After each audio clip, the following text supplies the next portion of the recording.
L'ANFH, l'Association nationale pour la formation du personnel hospitalier de la région Provence-Alpes-Côte d'Azur, donnait la parole le 17 novembre 2020 à des organisations hospitalières pour présenter leur initiative remarquable en termes de RSE. L'occasion également de faire le point sur les enjeux d'une démarche en développement durable en santé. Un séminaire en distanciel conçu et organisé par l'agence Primum Non Nocere. Voici Franck Guyot, responsable achat, pilotage et performance, et Jeanne de Poulpiquet, directrice des achats, approvisionnement et services logistiques de l'assistance publique Hôpitaux de Marseille. Les achats responsables.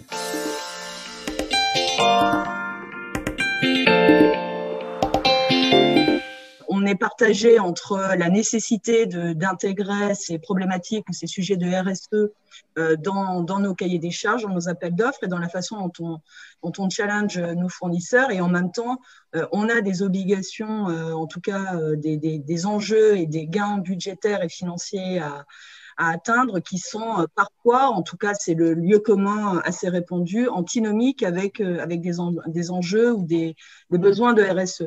Donc tout l'objectif effectivement du travail qui est mené, c'est de pouvoir faire concilier des notions qui, loin d'être antinomiques, sont complètement associées. Donc nous, on a entamé ce travail sur certains sujets qui nous semblent particulièrement propices à la réflexion. Alors ça concerne notamment l'alimentaire, mais ça peut concerner les transports. On est en train de réfléchir à la façon dont on peut travailler sur nos flottes de poids lourds, par exemple, dans une dynamique de RSE. L'objectif, en tout cas le nôtre sur cette année 2021, c'est de monter ces stratégies d'achat et ces réflexions au niveau du GHT. Parce que, bien évidemment, les enjeux sont beaucoup plus importants que la seule réponse aux besoins de nos établissements, qui évidemment est notre cœur de métier, mais sont des enjeux de société. Et la façon dont on peut travailler avec les fournisseurs sur ces questions-là est évidemment extrêmement importante. Je pense qu'il y a un levier intéressant et sur lequel il faut qu'on avance collectivement, c'est celui de la loi Egalim. La loi Egalim nous permet quand même, en revenant sur les aspects un peu contraignants, mais en étant plus dans l'incitation, ce qui est quand même la démarche, je la trouve extrêmement intéressante, qui nous permet quand même de pouvoir véritablement pousser des réflexions sur le sujet. Alors, c'est ce qu'on a fait à la PHM dans un premier temps et on souhaite l'étendre sur le GHT. En travaillant notamment sur 4 thématiques principales qu'on a déjà initiées et on va aller plus loin.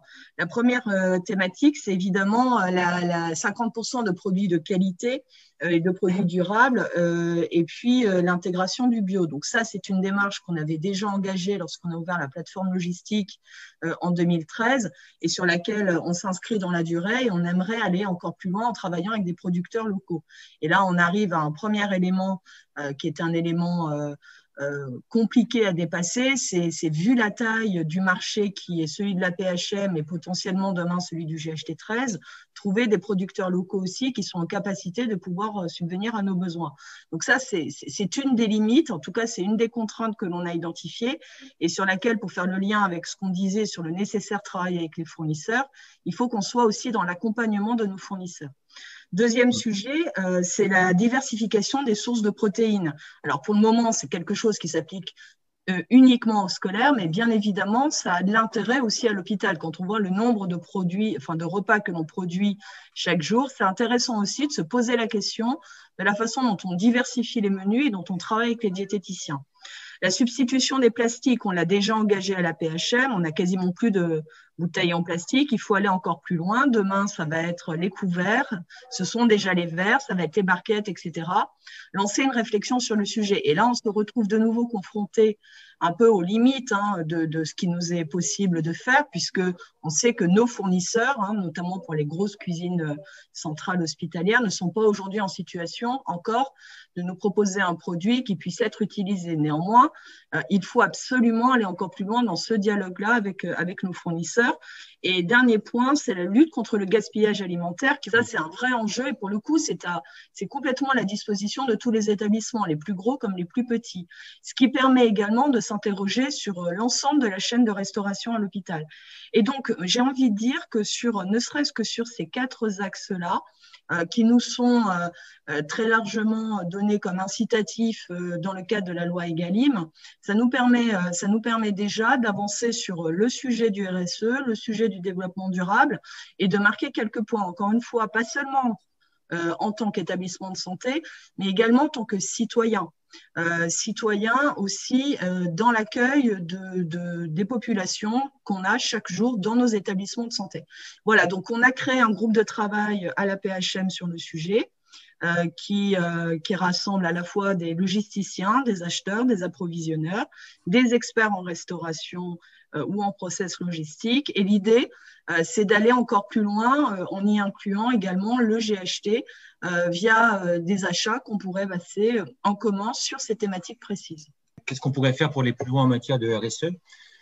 Donc, il y a beaucoup de choses. On ne va pas rappeler les principes de RSE, mais dans les RSE, notamment dans les premières actions que l'on peut mettre en œuvre, il y a de nommer un référent responsable du développement durable et de l'innovation. C'est quelque chose qui est particulièrement important, de manière à ce qu'il puisse être totalement sensibilisé à 100% sur cette fonction et puis former le personnel achat, mais pas que, également l'ensemble des prescripteurs. Ça, c'est la base. De former aussi nos managers, parce que parfois on dit qu'il faut former les agents, mais il faut surtout former le manager, parce que c'est le manager qui retranscrit la parole auprès de la direction générale et des instances qui nous gouvernent ou autres. Donc, c'est très important de savoir de quoi on parle. De professionnaliser la fonction achat, là, on est aussi dans du classique.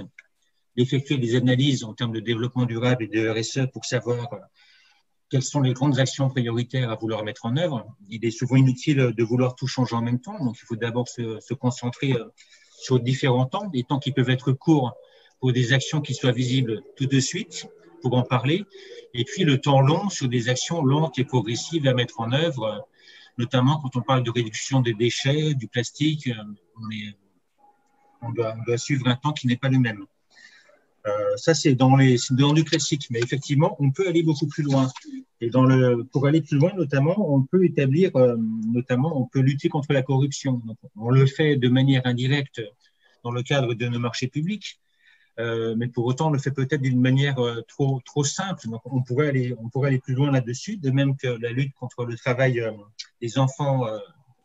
Donc, vis-à-vis de nos fournisseurs, on sait très bien qu'on a plein de fournisseurs dont leurs entreprises sont à l'étranger, notamment en Inde ou autres, et on sait très bien qu'il y a un risque avéré du travail d'enfants derrière tout ça. Donc, que faisons-nous, nous, en titre d'établissement public de santé, pour lutter contre ces choses-là? Donc, c'est des axes de réflexion pour ne pas simplement demander aux prestataires, mais aussi de pouvoir vérifier qu'il n'y ait pas du travail avec les enfants. Donc, comment faire ces choses-là? On peut également participer au développement économique local en choisissant des partenaires locaux. Donc, comment choisir des partenaires locaux? Il y a des axes qui sont permis avec le Code de la commande publique. Alors, pas autant qu'on le souhaiterait, malheureusement, mais n'empêche qu'il existe des choses. On peut favoriser aussi les circuits courts pour aller plus loin. On en parle beaucoup, les circuits courts, et pour autant, ce n'est pas assez compliqué que ça à mettre en œuvre. On peut aussi imposer des circuits courts à nos prestataires, quels qu'ils soient.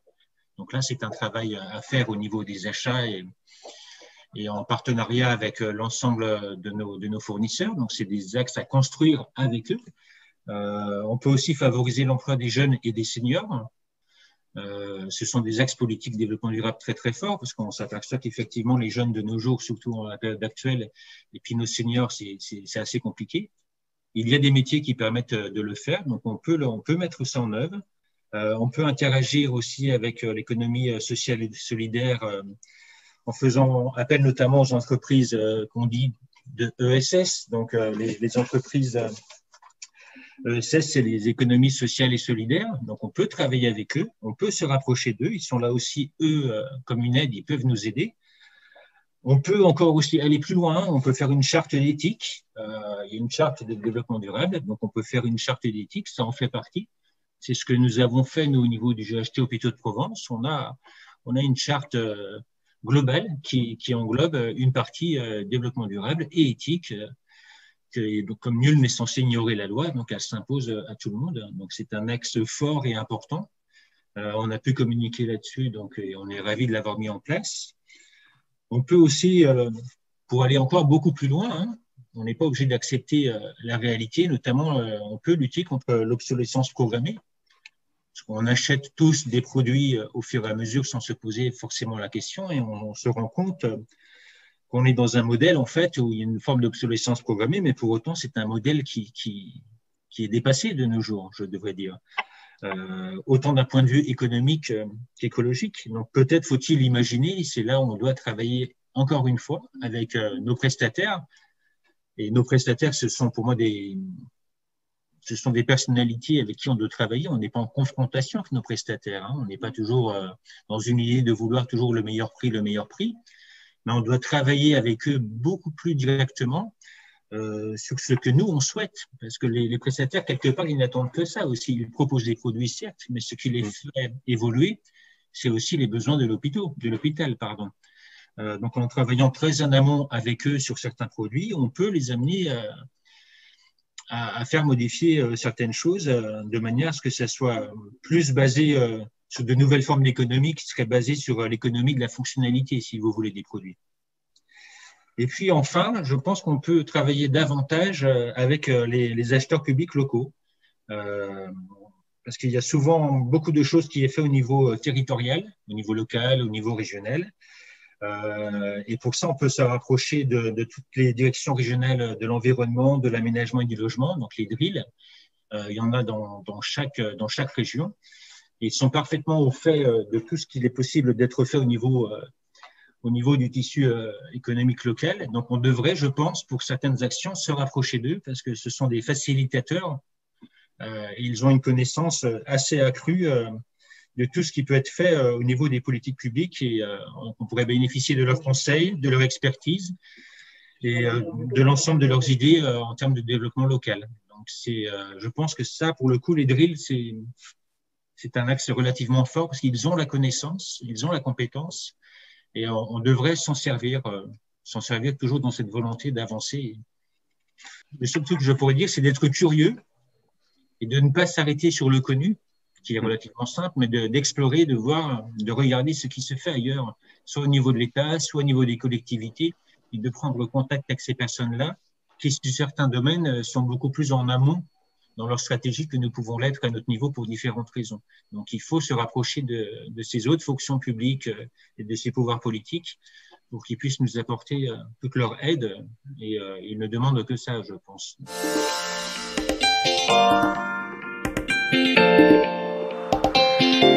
Un podcast produit par la NFH et réalisé par l'agence Primum Non Nocere.